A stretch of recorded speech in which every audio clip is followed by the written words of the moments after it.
சினிமாவில் மம்முட்டி மோகன்லால் சூப்பர் ஸ்டாராக இருந்தாலும் இந்த விஷயங்கள்ல ஒரு டான் மாதிரி இருந்த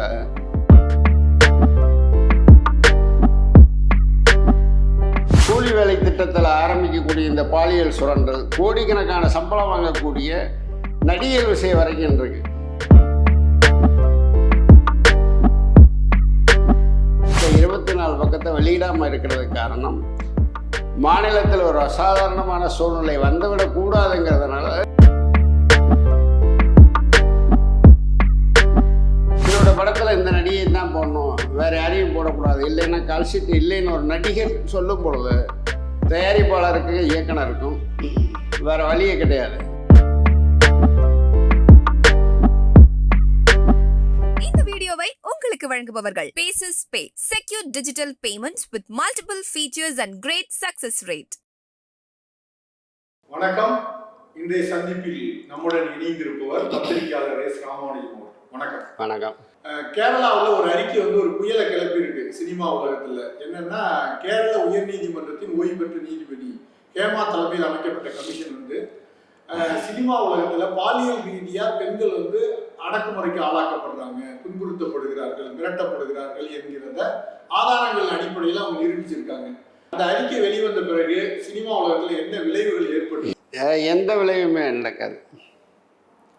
இந்த ஹேமா கமிஷன் அறிக்கை ஏன் வந்ததுன்னா,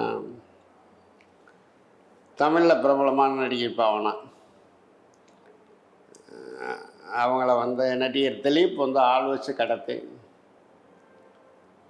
அநாகரிகமாக இல்லை அந்த பொண்ணை பாலியல் துன்புறுத்தல் பண்ணதுனால அப்போ திலீப் மேலே வழக்கு பதியப்பட்டது. அந்த நேரத்தில் அங்கே கேரளாவில் இருக்கக்கூடிய அம்மா நடிகர் சங்கம், WCCன்னு ஒரு அமைப்பு, அந்த நடிகர் சங்கம் அதுக்கு எதிராக எந்த ஒரு அறிக்கையுமே வெளியிடலை.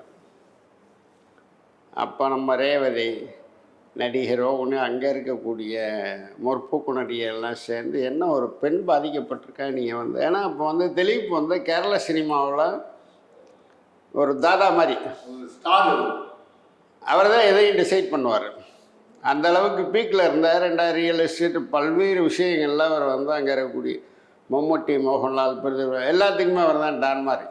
இவங்க சினிமாவில் மம்முட்டி மோகன்லால் சூப்பர் ஸ்டாராக இருந்தாலும் இந்த விஷயங்கள்ல அவர் டான் மாதிரி இருந்தார். அதனால் அவருக்கு திலீப்புக்கு எதிராக இன்னைக்கு யாருமே இல்லை. இப்போ நேரடியாக அரசாங்கமே தலையிட்டு நீதிமன்றம் ஒரு கமிஷன் அமைக்குது. அதுதான் ஹேமா கமிஷன், ஓய்வு பெற்ற நீதிபதி. அந்த அறிக்கை ரெடியாகி 4 வருஷம் கழிச்சு இப்போ தான் வெளியாகிருக்கு. ஏன்னா அந்த அறிக்கையை வெளியிடக்கூடாதுன்ட்டு நேரடியாக மலையாள நடிகர் சங்கமோ மலையாள தயாரிப்பாளர்களோ யாருமே முயற்சி பண்ணல. மறைமுகமாக ஆட்களை தூண்டி விட்டு அந்த அறிக்கையை வெளிவர விடாமல் இருக்கிறதுக்கு நீதிமன்றத்தினுடைய உதவியை நாடி போனாங்க. அதுக்கு மாநில அரசாங்கம் எந்த வகையிலையுமே ஒத்துழைப்பு கொடுக்கல. மாநில அரசு பப்ளிக் ப்ராசிக்யூட்டர் நினச்சிருந்தால் எதையாவது சொல்லி அதை வராமல் நிப்பாட்டியிருக்கலாம்.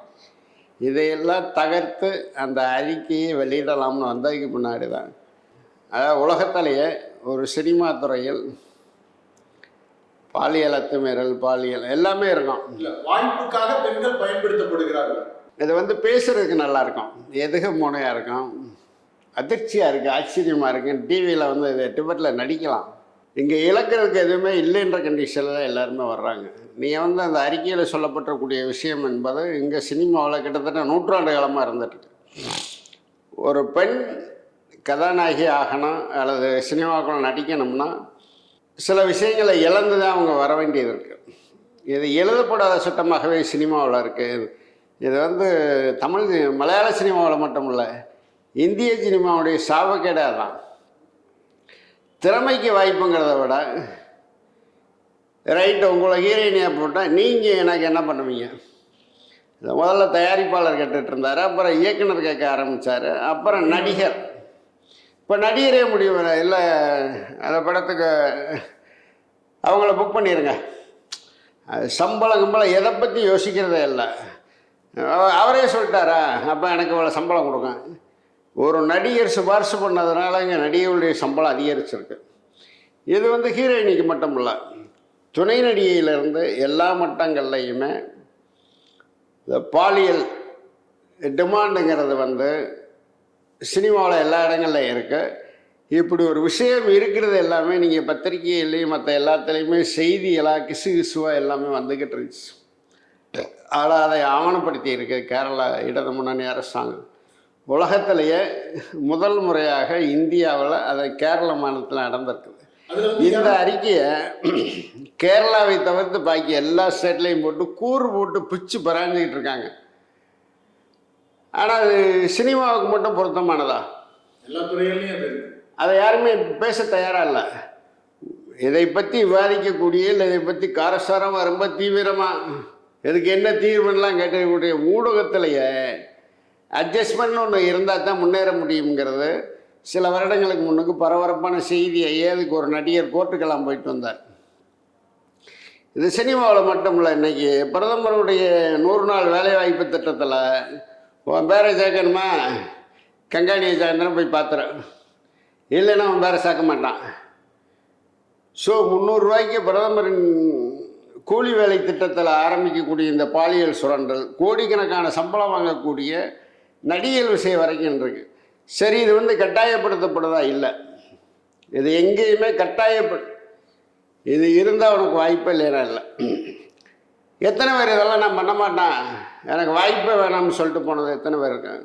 அந்த அறிக்கை வந்து 296 பக்கம் வெளியிடப்பட்டிருக்கு. அதில் 24 பக்கம் வெளியிடப்படலை. அதில் என்னன்னா நடிகைகள் வந்து சில நடிகர்களின் பெயர்களை வந்து குறிப்பிட்டு பேசியிருக்காங்க. அது வந்து பதிவு செய்யப்பட்டிருக்கு. அதாவது அங்கே ஆளுவது இடது முன்னணியாக இருந்தாலும் சில அரசியல் நெருக்கடின பிரச்சனைகள்லாம் இருக்குது. ரெண்டாவது, நீங்கள் வந்து பாலியல் குற்றச்சாட்டை கற்பழிப்பு வழக்கில் புகார் கொடுக்குறவங்களுடைய பெயரையே புகைப்படத்தை வெளியிடக்கூடாதுன்ற ஒரு சட்டம் அமலில் இருக்குது. இங்கே என்னென்னா, நீங்கள் வந்து தமிழ் சினிமாவிலே நீங்கள் பார்த்தீங்கன்னா சில குறிப்பிட்ட நடிகைகள் அவங்களுக்கு வந்து சில நடிகர்களுடைய நிர்பந்தங்களுக்கு உட்பட முடியாது அப்படின்னு சொன்னதுனாலேயே நடிகை கோவை சரளா தொடர்ச்சியாக வடிவேலு கூட நடிக்க முடியாத சூழல் வந்துச்சு. இது கோவை சரளாவே பல இடங்களில் சொல்லியிருக்காங்க. வடிவேலுக்கு இன்றைக்கி மார்க்கெட் இருக்கு. இப்போ வடிவேலு என்ன சொல்கிறார் அதை தான் கேட்டாகணும். இல்லை, என்னோடய படத்தில் இந்த நடிகை தான் போடணும், வேறு யாரையும் போடக்கூடாது, இல்லைன்னா கால்ஷீட் இல்லைன்னு ஒரு நடிகர் சொல்லும் பொழுது தயாரிப்பாளருக்கு இயக்குனருக்கும் வேறு வழியே கிடையாது. அதனால் இந்த தவறு என்பது இந்த துறைக்குள்ளே இது வந்து ஒரு மீன் கடை மாதிரி. மீன் கடைக்குள்ளே போயிட்டால் மீன் வாசனை வரத்தான் செய்யும்.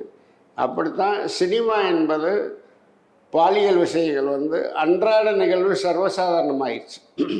ஆனால் அதில் ஒரு நல்ல விஷயம், கேரளாவில் பாவனா மூலமாக ஏற்பட்ட அந்த விபத்து இன்றைக்கி உலகம் முழுமைக்கும் ஒரு பயத்தை உண்டு பண்ணியிருக்கு.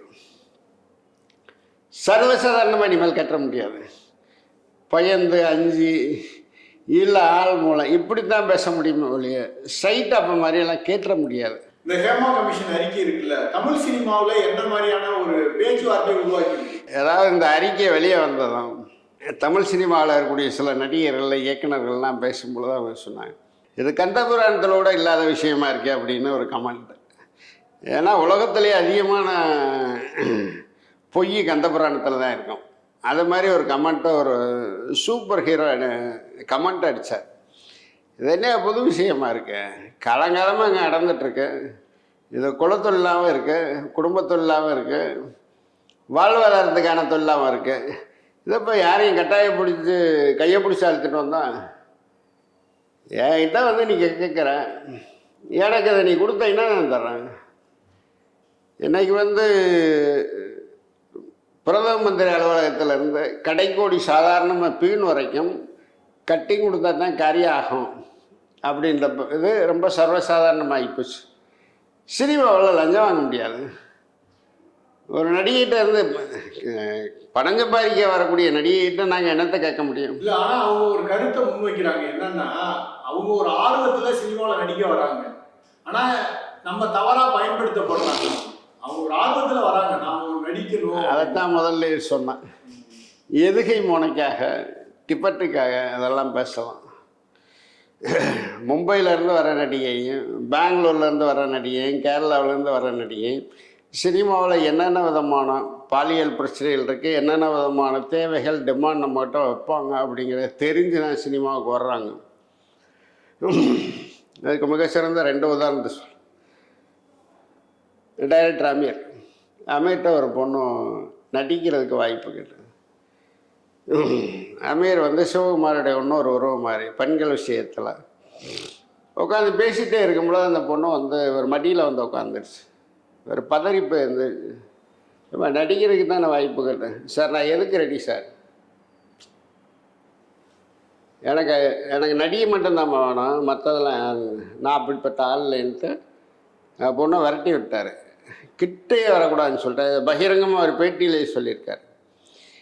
இதே மாதிரி நடிகர் சிறியானத்துக்கு ஒரு அனுபவம் ஏற்பட்டது. சரி ரசிகை தானே அப்படின்ற நடிக்கிறதுக்கு வாய்ப்பு கேட்டிருக்காங்க. உட்காந்து காரில் உட்காந்து சொன்னால் அந்த பொண்ணு பாடி லாங்குவேஜே வேறு மாதிரி மாறி இருக்கு. ஸோ அங்கேருந்து வரக்கூடிய பெண்களில் மெஜாரிட்டி வரும்போது சார் என்ன வேணாலும் பண்ணிக்கலாம், எனக்கு படத்தில் நடிக்க வாய்ப்பு கொடுங்க.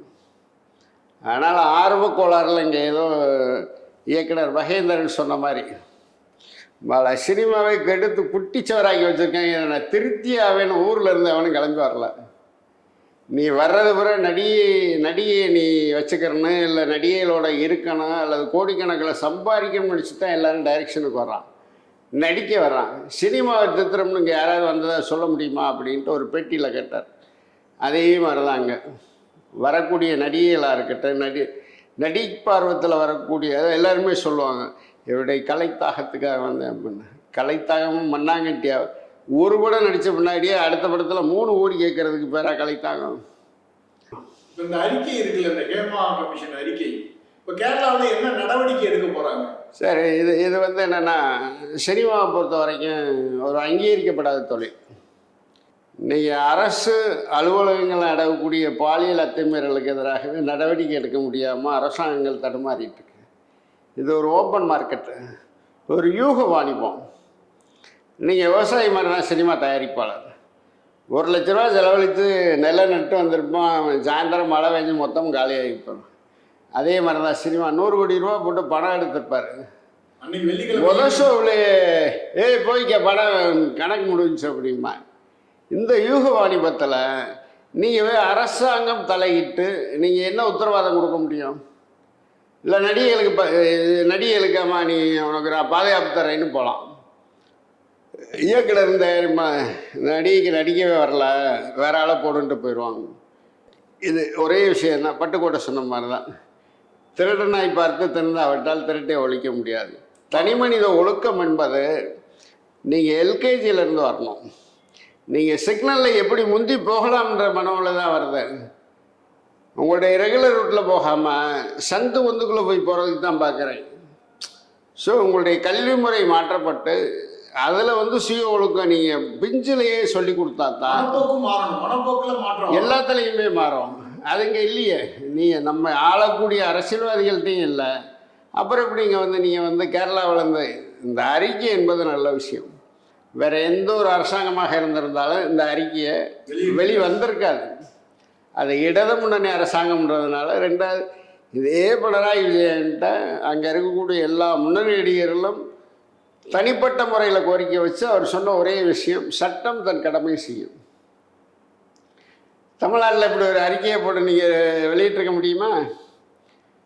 கண்டதுக்கெல்லாம் இங்கே இருந்து சொல்கிற நடிகர்கள் இது வரைக்கும் எங்கேயாவது பதில் வந்திருக்கா? இந்திய சினிமாவில் கங்கனா ரனாவத் உட்பட யாருமே வாயை திறக்கலையே. அதனால் இது வந்து கருவாட்டு வாடை அடிக்கத்தான் செய்யும். நீங்கள் பினாயில் ஊற்றியெல்லாம் வாடையை மாற்றிட முடியாது. இந்த வீடியோ உங்களுக்கு பிடிச்சிருந்தா லைக் பண்ணுங்க, ஷேர் பண்ணுங்க, கமெண்ட் பண்ணுங்க. மறக்காம OH சினிமா சேனலுக்கு சப்ஸ்கிரைப் பண்ணுங்க.